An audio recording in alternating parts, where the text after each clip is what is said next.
I call on Murdo Fraser to close for the Conservatives. Mr Fraser, please. Thank you, Deputy Presiding Officer. I've only got a few minutes to wind up in this debate, so I want to spend a little time available to me just deconstructing some of the arguments we've heard from SNP speakers in their pretty shameless attempts to shift the blame for what has gone wrong here onto anyone else. Because as Alec Rowley said when he was opening this debate, this is a government who will take no responsibility for anything at all. And what we've heard is really an attempt to shift the blame in three different directions: to JV Driver, to the EU for its state aid rules, and to the UK government in relation to contracts for difference. And I'd like to look at each of these in turn. I'd like to start with the involvement of JV Driver, because they seem to be the principal bogeyman put forward by the SNP benches, and the Cabinet Secretary expressed her concern at their lack of support.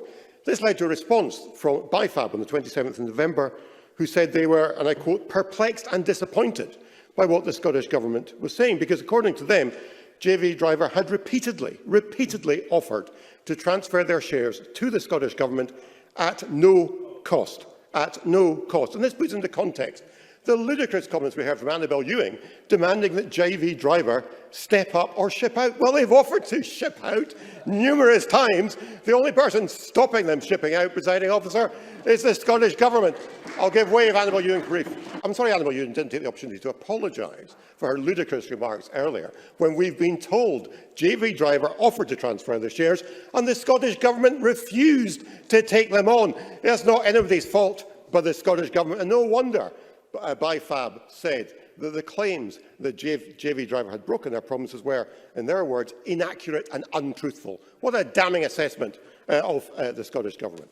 And then, Presiding Officer, we had the attack on EU state aid rules from the Scottish Government and the issue around legal advice. Now, we know there is legal opinion from Neil Davidson, QC, that's been taken by the trade unions on this, but as has been pointed out, we are leaving the EU in 29 days' time.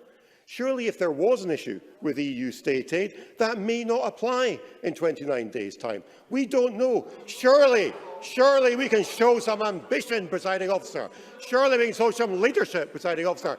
As the STUC said in their submission to this debate, other European countries manage it. Why can't this government manage it? It is so uniquely inept.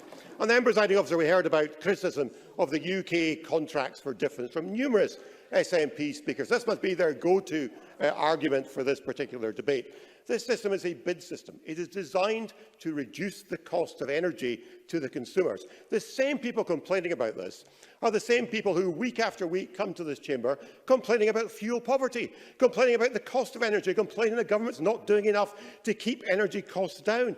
And here we have a system designed to reduce the cost, is designed to make sure large energy companies are not charging too much, and no time, thank you, to ensure large energy companies are not charging our constituents too much for their energy, and they decry it.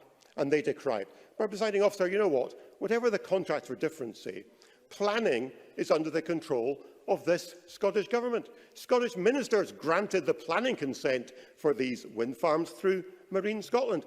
They could have installed contracts and conditions in the planning for local training and supply, and they failed to do so, Presiding Officer. This is no one's fault but their own.